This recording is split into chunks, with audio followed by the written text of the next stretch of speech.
perusahaan Agile Consultant yang ngebantu perusahaan-perusahaan untuk bertransformasi Agile seperti itu. Nah, di sesi kali ini kita bakalan dengerin talk dari atau presentasi dari Res Harditya. Beliau senior Agile Coach yang ada di Ekipa. Dan untuk tema pre-online session hari ini itu adalah how to work productively from home untuk non-tech teams. Buat Mas Res, boleh dimulai aja. Oke, thank you, Nancy. Pertama-tama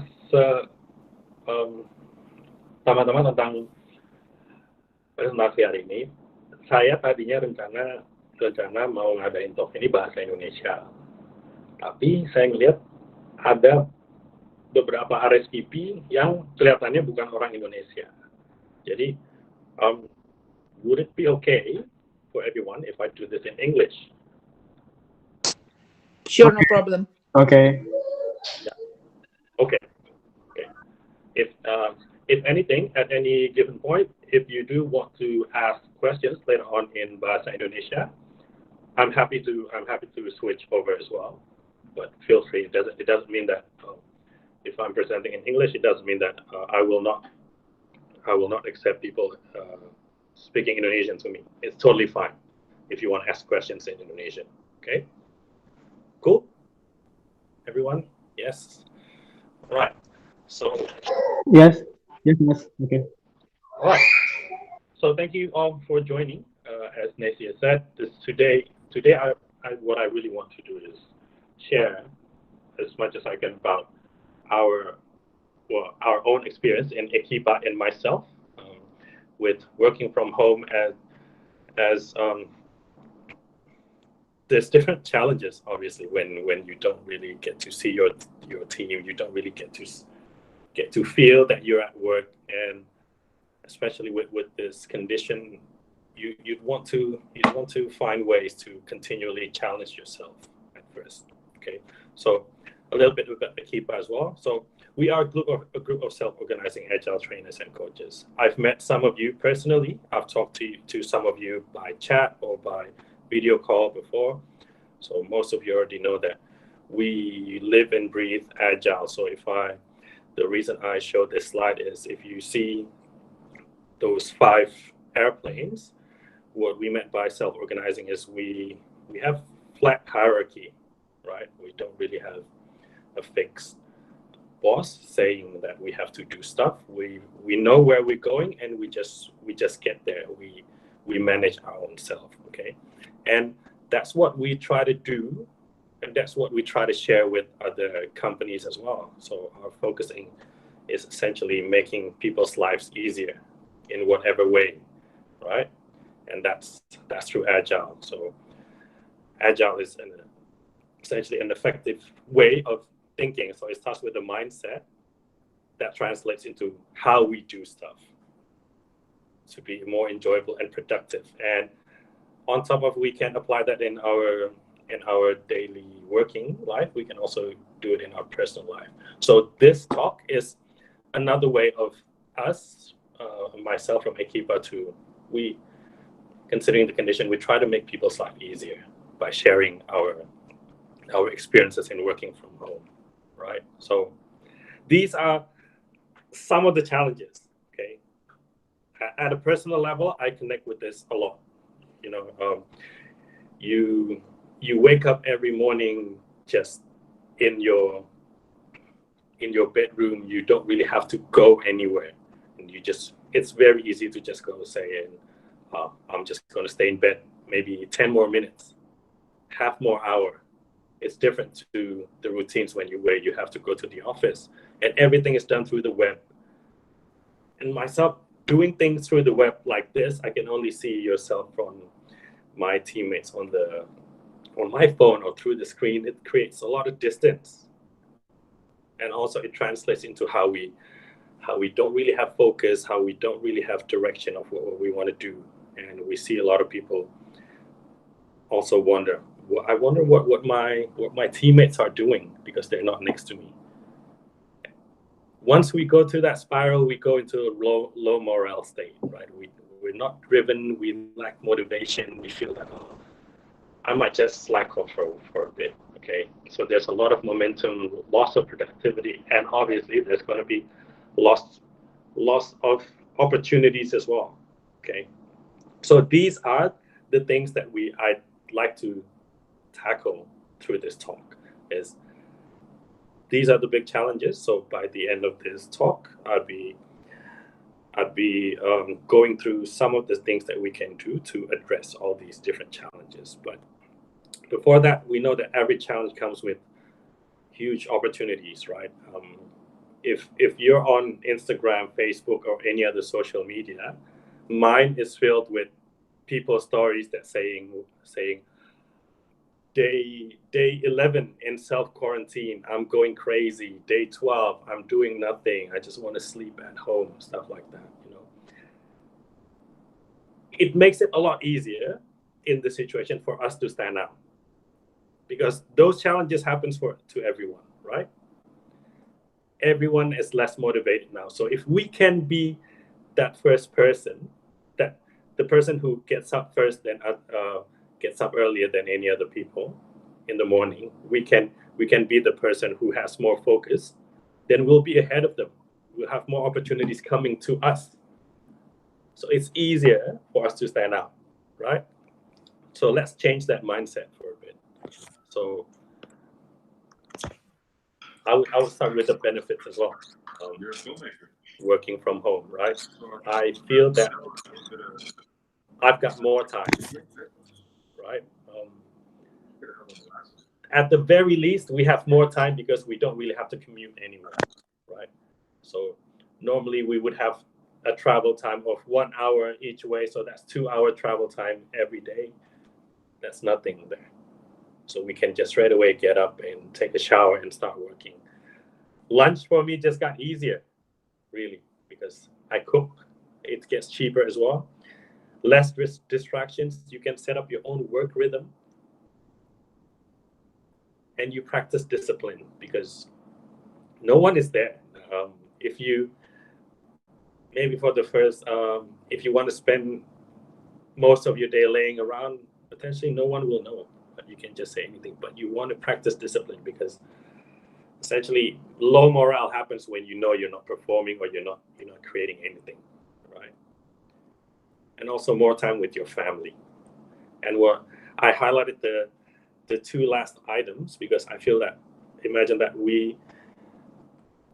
a lot of people when they work in the office, they say, oh, wouldn't it be nice for us to work at home, right? So here's your chance. You can actually give people value while staying at home. How good is that? And another thing that I feel really strongly about this as well is I'm one of the fortunate ones, I feel, who in this time where it's considered quite unsafe to be outside, that I can still work through the internet.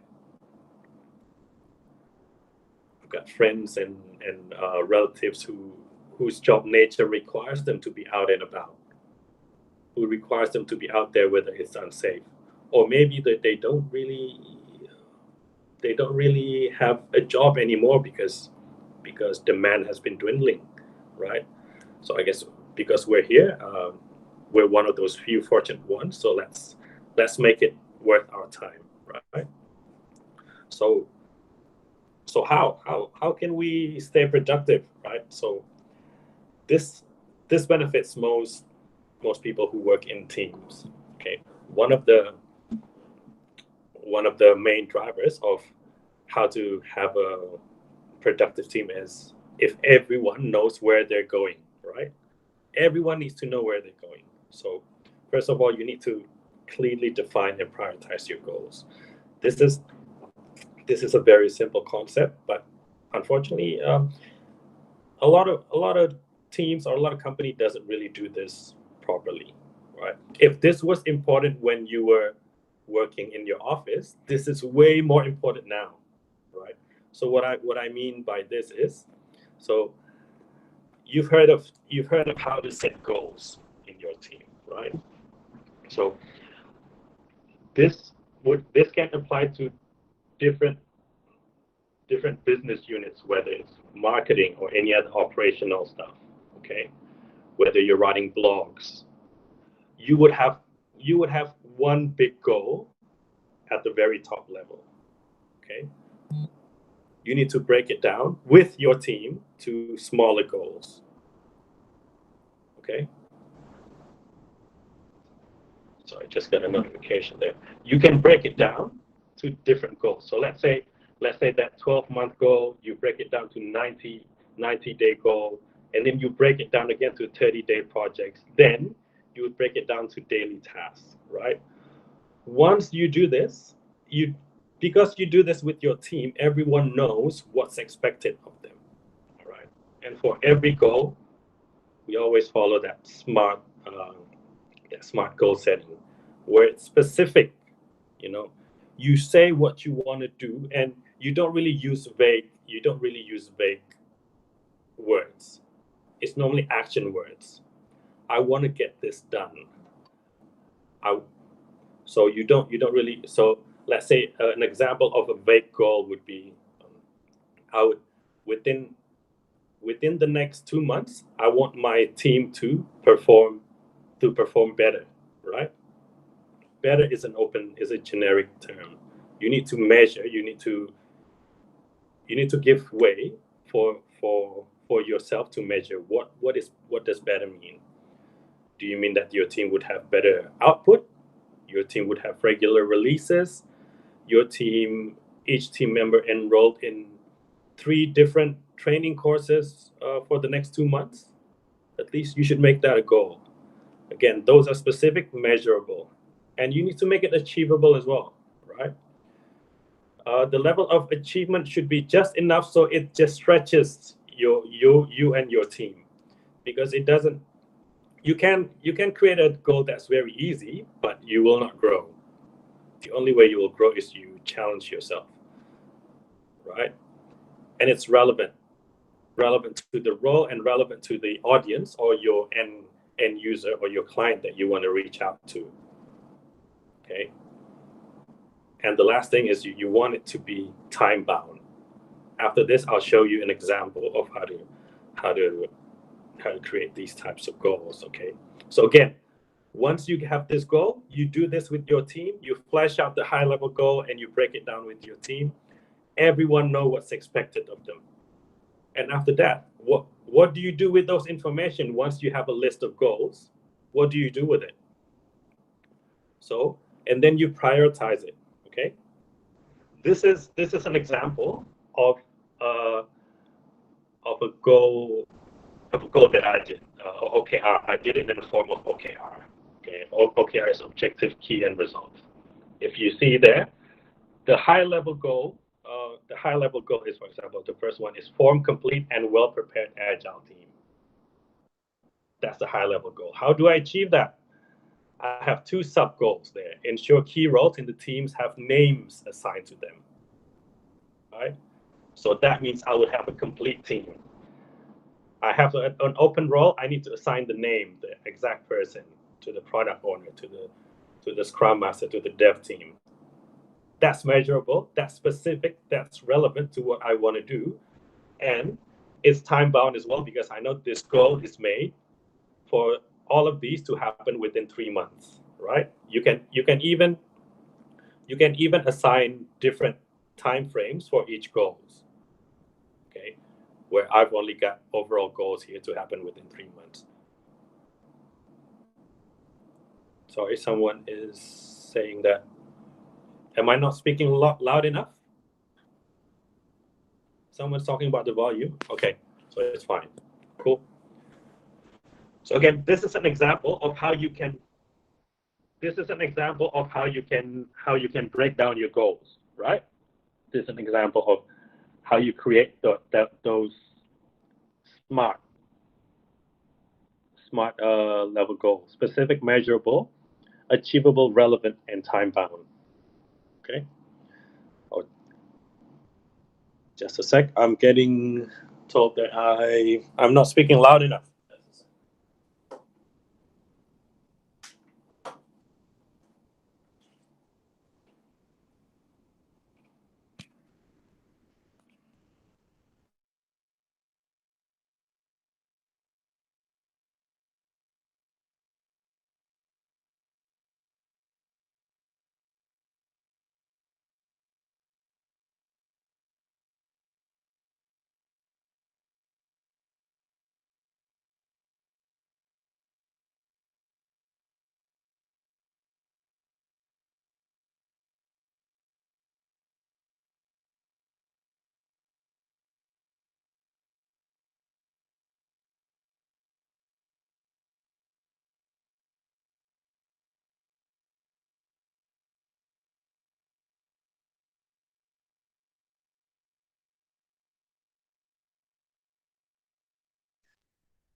Okay, can you hear me now?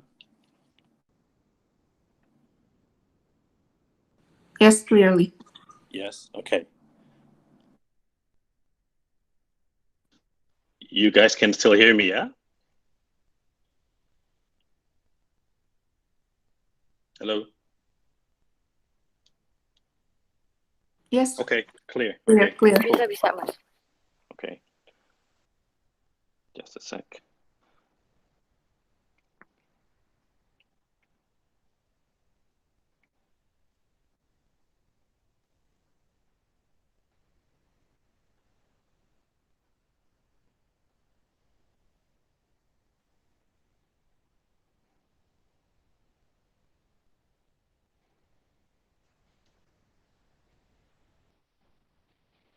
All right.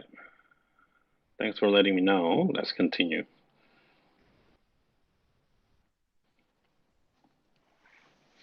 All right, so we're back with the goal setting, right? So up until now, does anyone have any questions?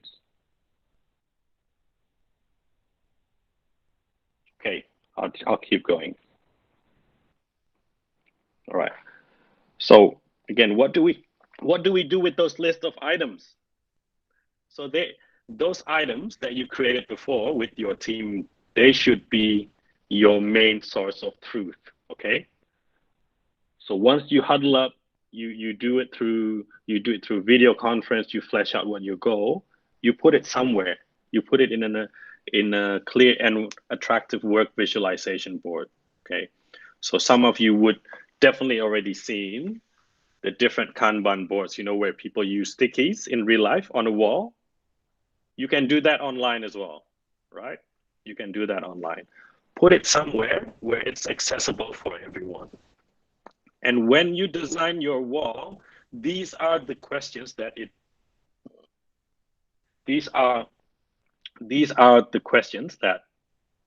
should answer. Okay, where is the team expected to go? What's the high level goal there? And they should know that it's also prioritized. So you make sure that the highest priority, as you saw before in my example here, I've said that the highest priority is at the top. So it's at any given time, me or any other team member should know which one to finish first. It doesn't make sense for people to start at the bottom, because what you want is to finish the one on top. Okay. Now back to the questions. How is the team going to achieve the goal? As we already mentioned, every department would have a high level goal. You break it down. You break it down to a smaller level that you can say that for every high level goal, what is expected to achieve this goal? So let's say for goal A, you break it down into 3 parts. If this 3 parts is achieved, then A is done. Okay, that's how the team is going to achieve the goal. What's the team commitment by when? So let's say one particular wall, normally you can set that, okay, whatever item that lies in this wall needs to be finished in the next 2 weeks, for example.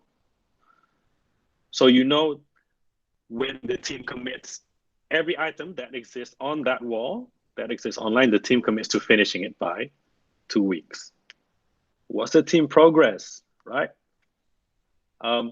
Your wall should have different stages. You've seen the different Kanban boards. At the very least, they would have a backlog.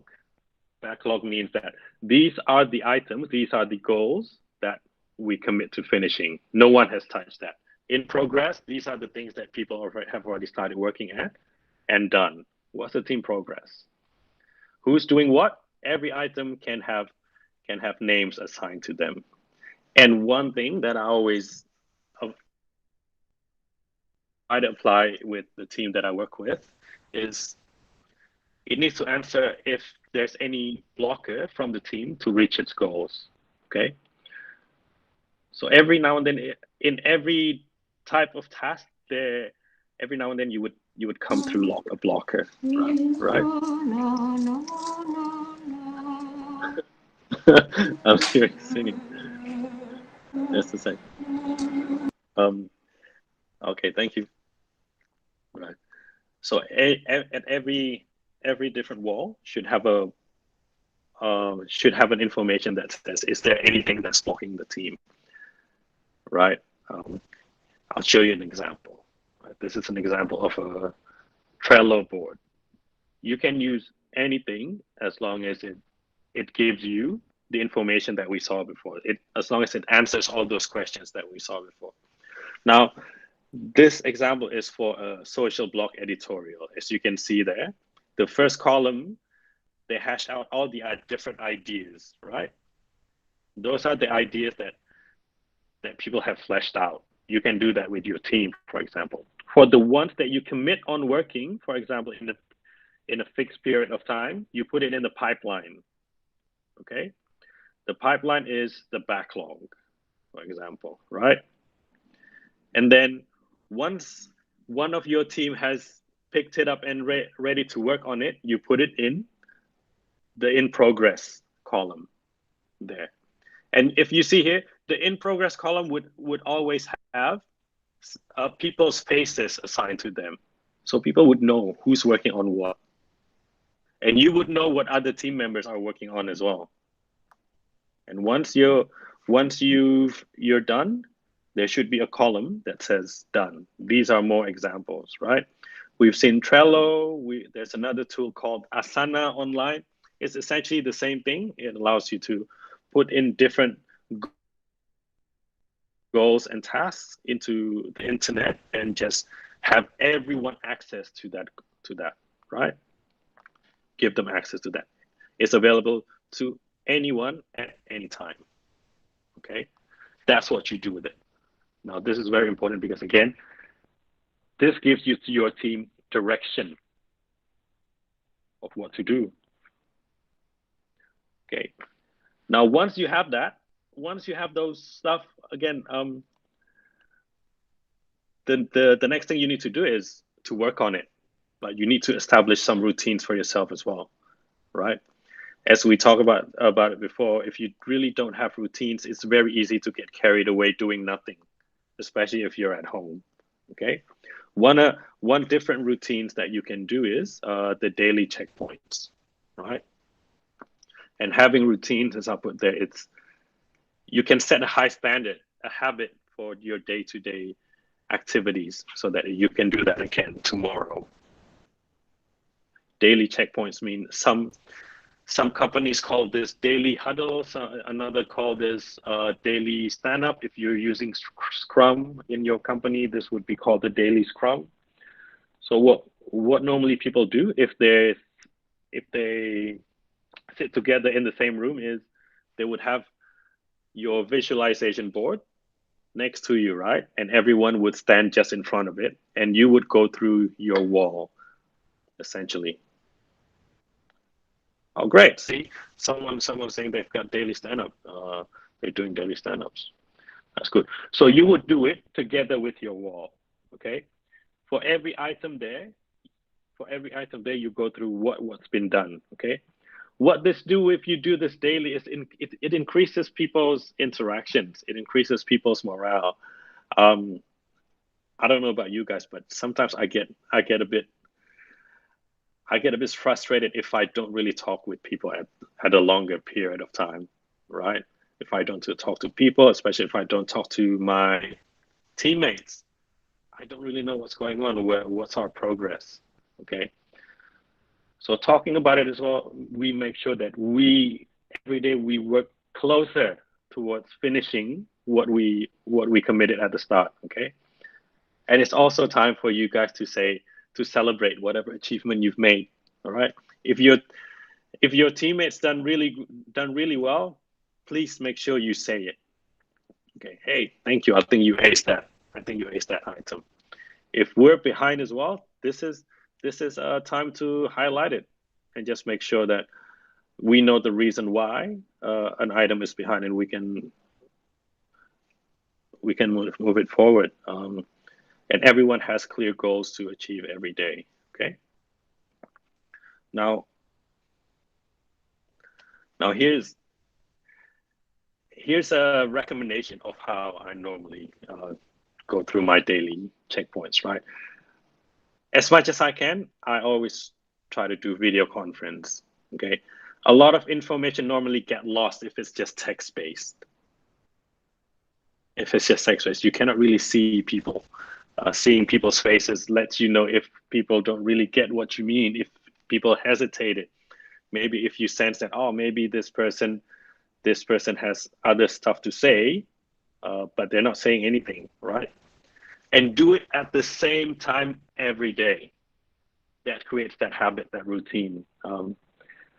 And the next thing is a no-brainer. Make sure people are there and on time. As simple as this sound, you do have people come inconsistently coming to the daily stand-ups or them being late. When that happens, it can disrupt the whole agenda, right? So make sure you're on time. Okay, make sure you're on time and you're there. And some people might be familiar with the term time boxing, right? Time boxing means you limit a certain interaction to a particular amount of time. The widely accepted rule for a daily checkpoint is normally 15 minutes. 15 minutes should be enough for you to go through everyone, right? To go through everyone and just have everyone say or contribute to the meeting. What we normally do as well is, if you can talk, if you keep the topic open, you can talk about a lot of stuff, and then your meeting can go for half an hour, 1 hour, and then it might even go to talking about something that's not relevant to everyone, right? At least this 3 question helps a lot in my experience. So as simple as, okay, what's your achievement since yesterday? What did you do? What did you accomplish? Right? It gives you the sense of pride as well to say that, hey, I finished A, B, and C, and then what do you plan to finish today? Today I'll continue on my work. I'll continue to work on these next 3 items. And do you have any blockers? Do you need any help? Now this is a way for you to gauge, okay, is there any blockers, or is there anything that's stopping the team from reaching its goal? Okay. Everyone that's in the meeting take turns answering this question. That's definitely a way for you to limit the interaction to 15 minutes. Again, if you keep it open-ended, your interaction can just go endless without reaching a bottom, right? So again, daily checkpoints, you do it in front of your wall, you ask these 3 questions. Everyone contributes. Okay. What about for those stuff that requires longer conversations? For sure, you would need, in those daily checkpoints, you realize that a lot of things, some things need longer conversations. You cannot really cover it in 15 minutes. Okay. That's when you do frequent and casual discussion. Why casual? Because sometimes if you try to make it formal, let's say, okay, we need to set up this meeting. We need to have a fixed agenda. We need to invite all these people. But I find that casual one-on-one discussion helps a lot. So at any time, just pick up your phone. Just pick up your phone and call the next person that you need to talk to. Okay. Make yourself available to anyone at any time, and keep the conversation casual and productive. It doesn't have to be formal, right? Formal creates distance, and when you go casual, people can start to open up more. So you can get more information out of them, right? And the reason why you do this is so that others can continue being productive without being dragged into longer conversations that don't really concern them. I'm sure a lot of you have gone to meetings that goes on and on and on, and you just sitting there wondering to yourself, okay, this doesn't really relate to me at all. Why am I here? Why do I need to hear this? This is to avoid those kind of situations, right? Now, the next thing is to get in the zone, right?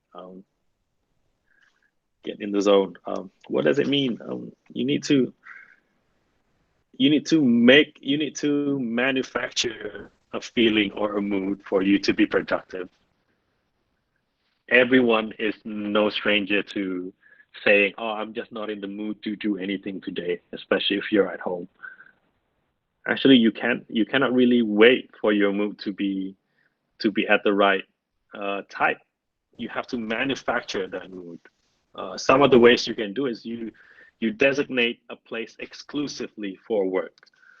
So you create a productive zone. You can set up a work table at different corner, and you can make it as pretty or as comfortable as you like.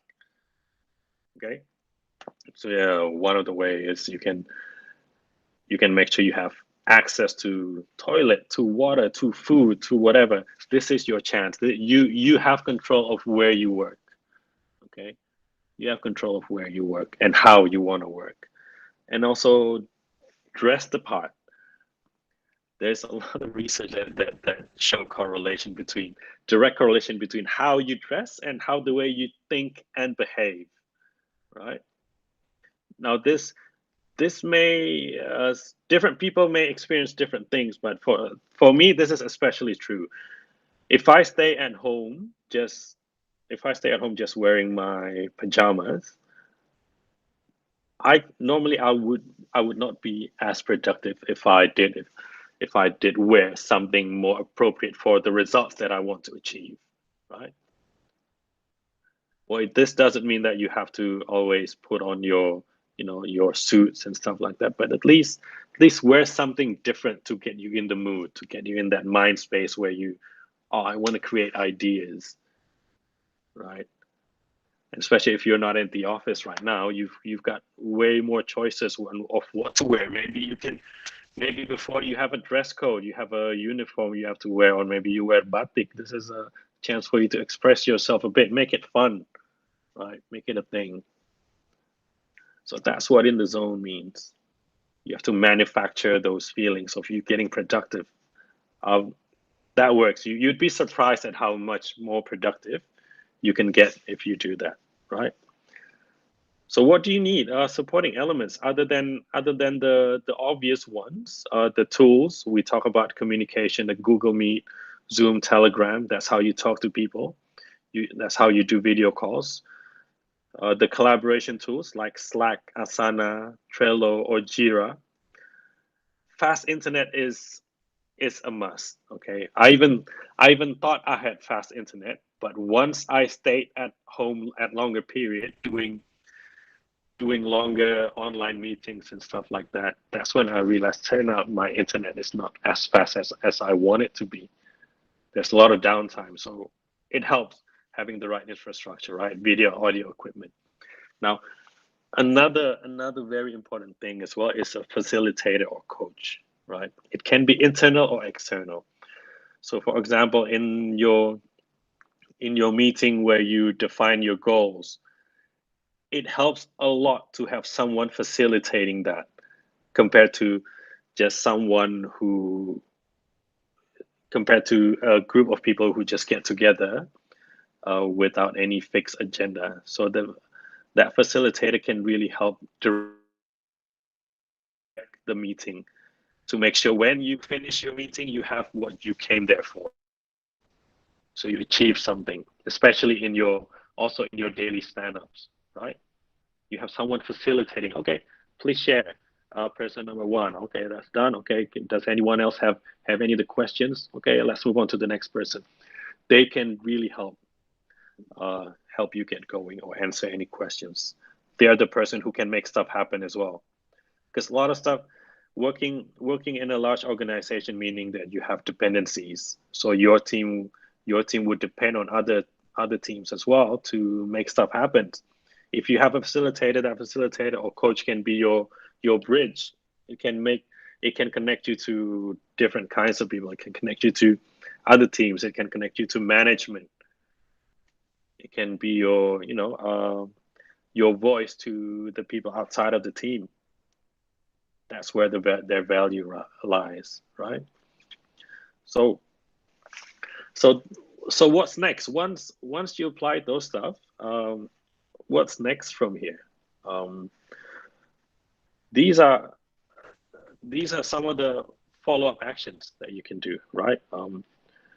You can have training programs. It's got to do with team agility.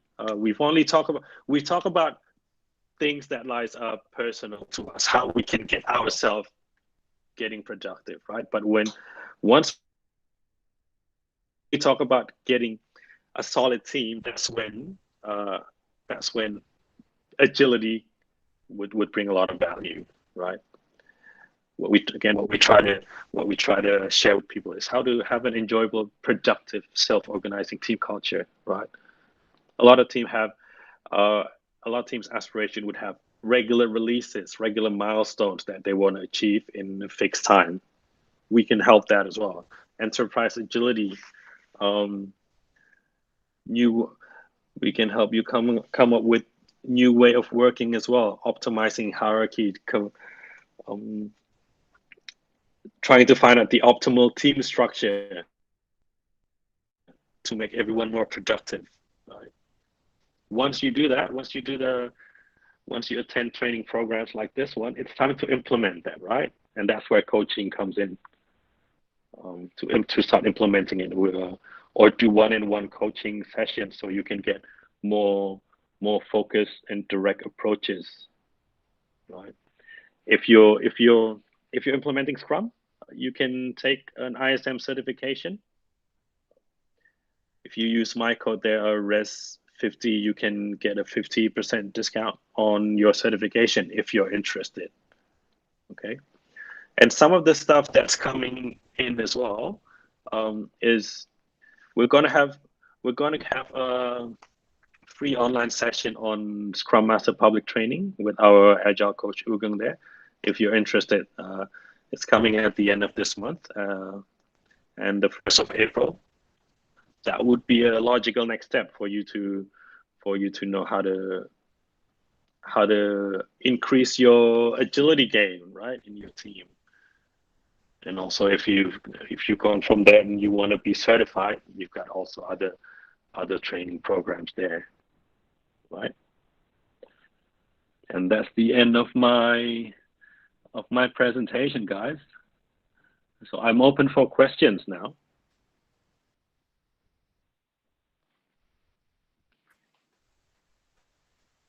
Anyone got any questions? Ini ada pertanyaan. Okay. There's a question in the chat, or maybe you guys can ask a live question. Yes. Just turn on the microphone. Hi, Ras. Okay. Hi. Hi. Hello. Hi. Hi. Yeah. Yes. So yeah, I found out during the last few days that my energy, my motivation somehow like a bit like in a roller coaster, sometimes like hyper motivated and can work until 9 p.m. and like amaze everybody. But sometimes I feel like very low and then like demotivated without any particular reason. So maybe you have some advice for that? Yeah. Well, first for those times that you feel highly energized, what happened or what sort of condition around you is happening? Let's say, did you eat a certain food? Did you watch a certain movie?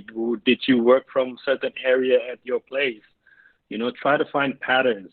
Or did you start working at a particular time? Did you wake up at a particular time? Try to find out different patterns of what works for you, right? And try to follow that. Again, if you talk about mood and motivation, it has a lot of factors. It's got a lot to do with psychology, right? How you prime yourself. That's why when I said of having a designated space, that helps a lot for me. Dressing the part, that helps a lot. And having a routine, making sure everything around you stays clean. And normally, at least for me as well, what primes me for a good day or a productive day is knowing what I want to accomplish for that day, right? So having a set goal. So in your daily checkpoint can help that as well, because one of the question is, hello, Elisa, what are you planning to accomplish today? So let's say you mentioned 3 different items. If by the end of the day you accomplish those 3, I would almost guarantee you would feel great, and it will prime you for the next day to do even the same or to do even better, right? That's what I would do. Yeah. Okay, thank you so much. I'll try to observe my the Pattern, something that yeah. trigger my Yes. motivation. Yes. Thank you. Thanks. Yes. Any other questions? Let me see the chat.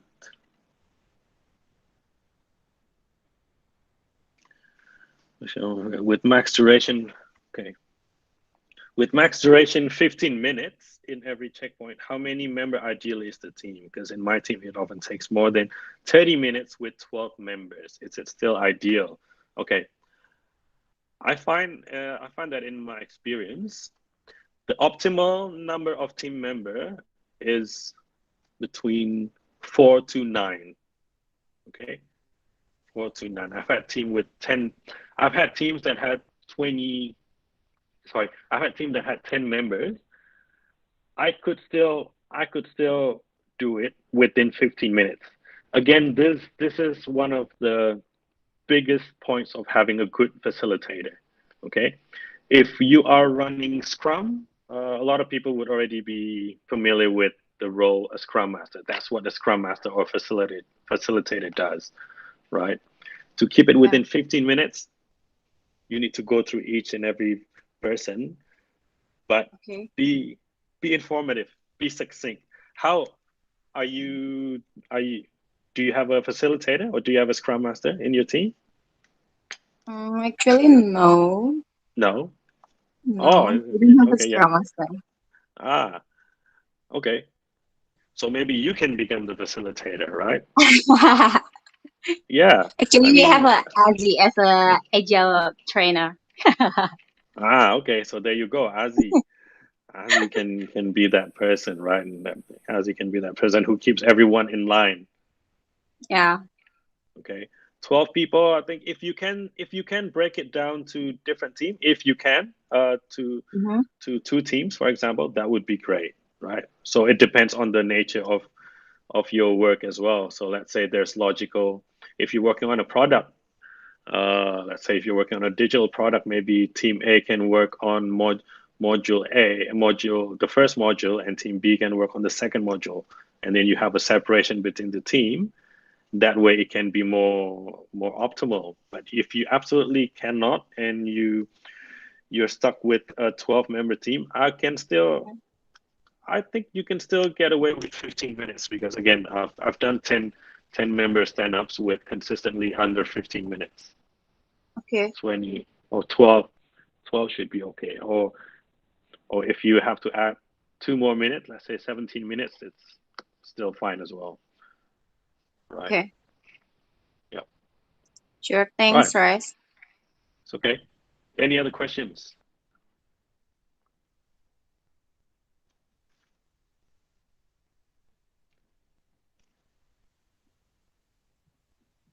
Hello. Yes. Hello. Yeah. Okay.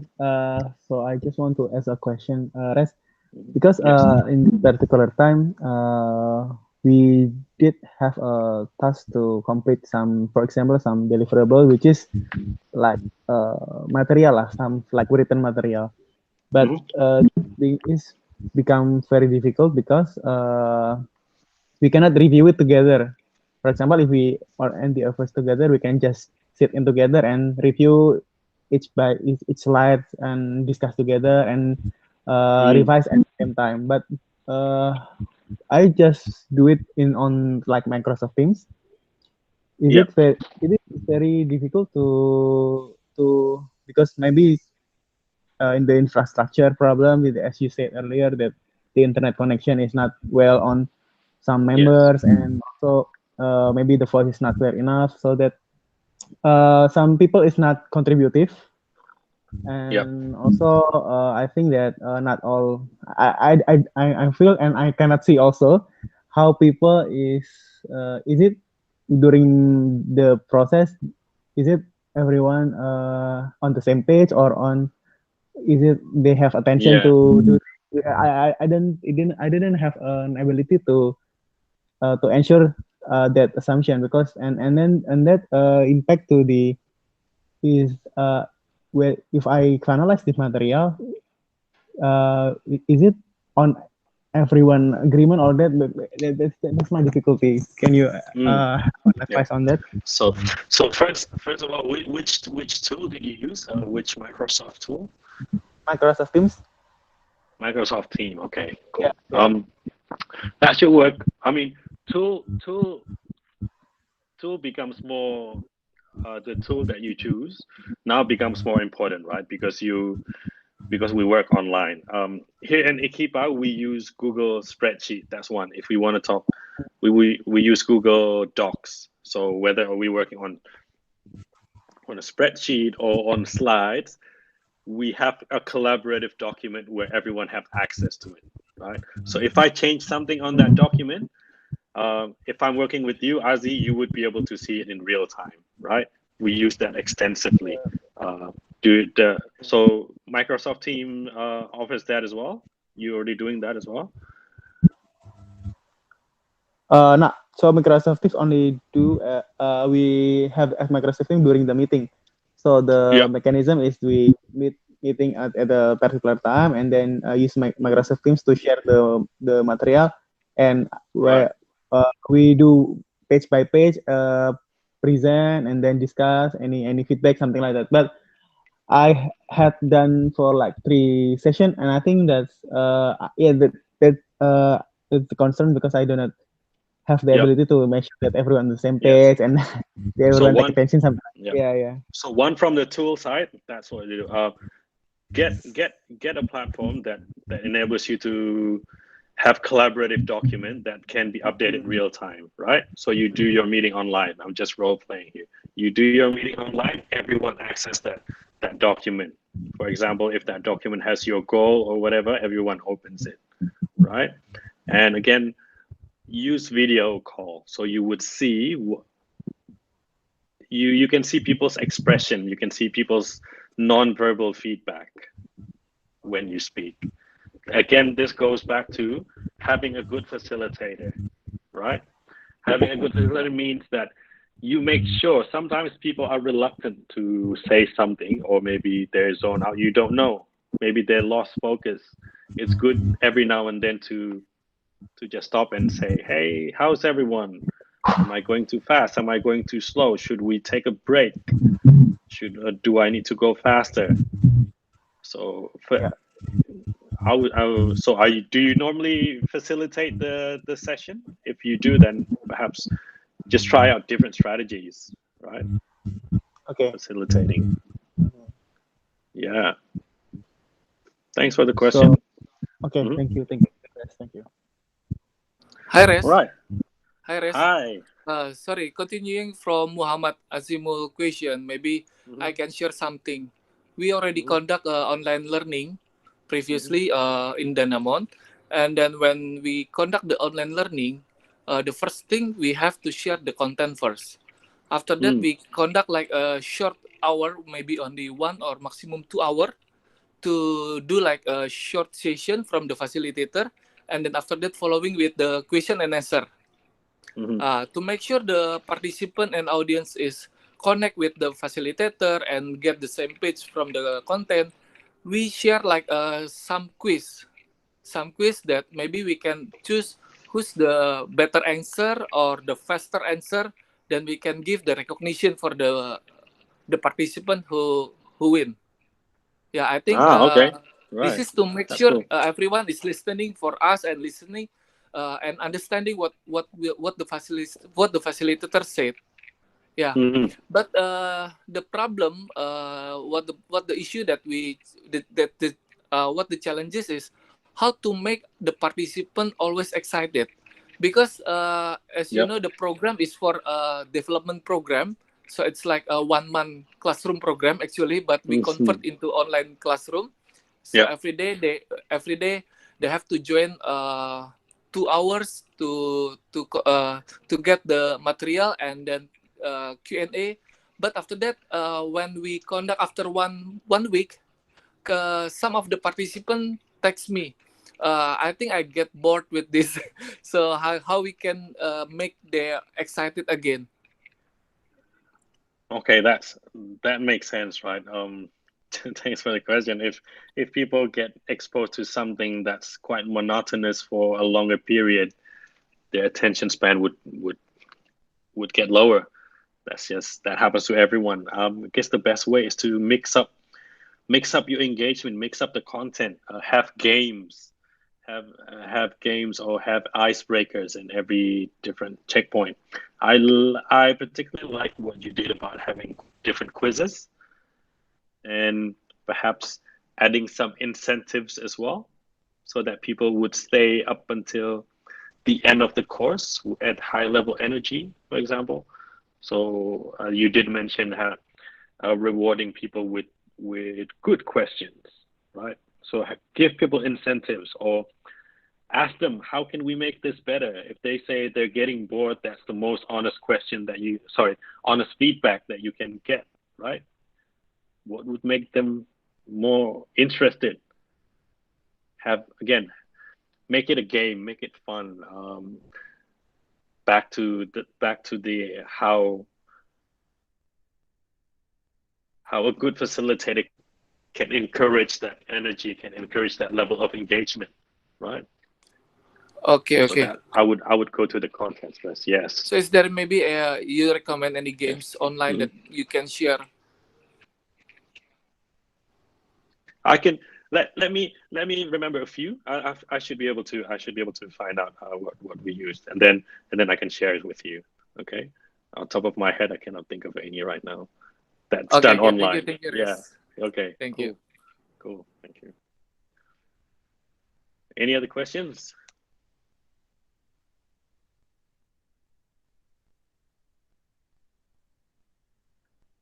There you go.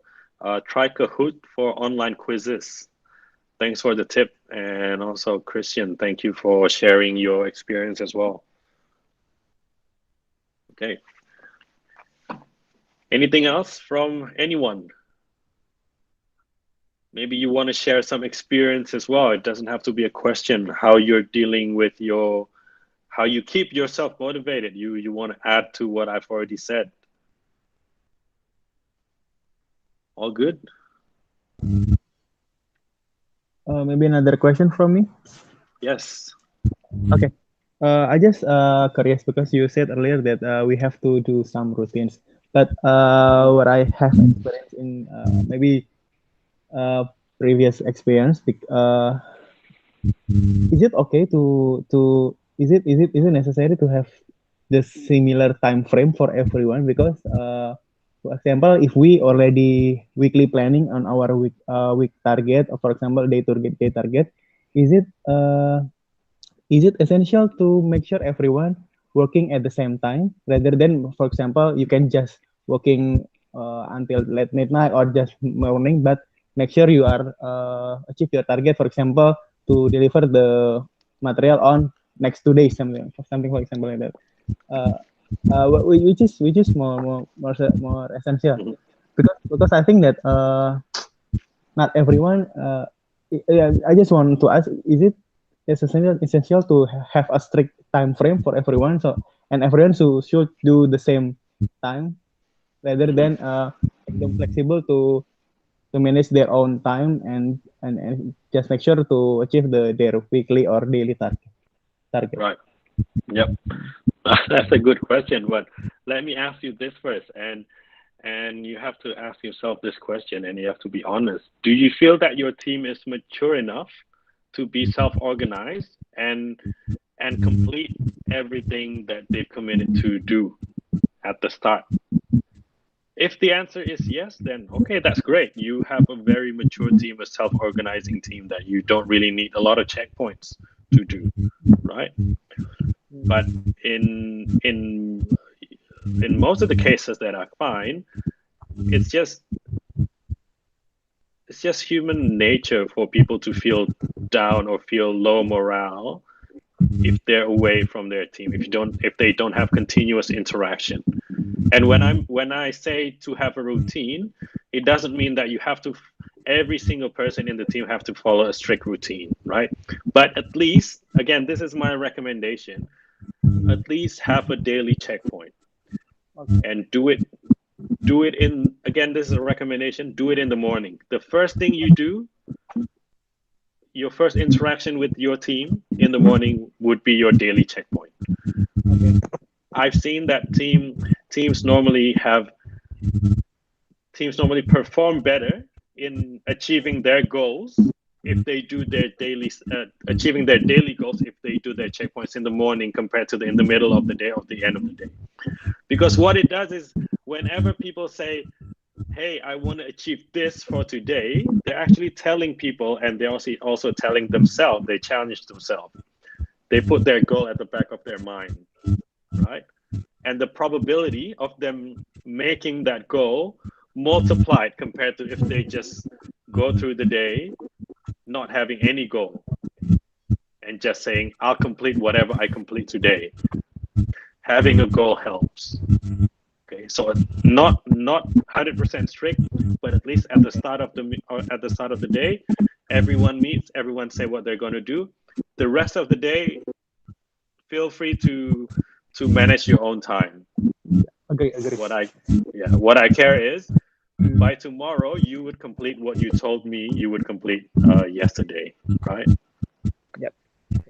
Okay. So yeah, it's the facilitator job also to ensure the planning is done well. Yeah. Yes, that's right. Yep. Thank you. That's right. Thanks for the question. Anyone else?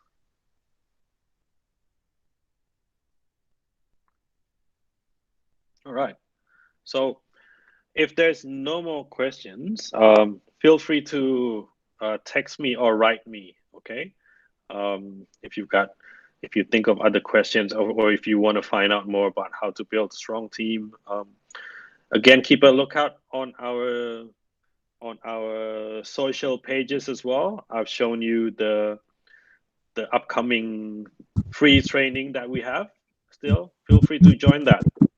At least you'd be able to learn something every day, right? And if you're interested after that, you can go on the certification or go on a deeper training program with us as well. Okay? Sure. Thanks, Res. Thanks, Res. Thank you. Thank you so much, Res. Take care. Stay safe. Thank you, Bye. Res. Take care, everyone. Bye.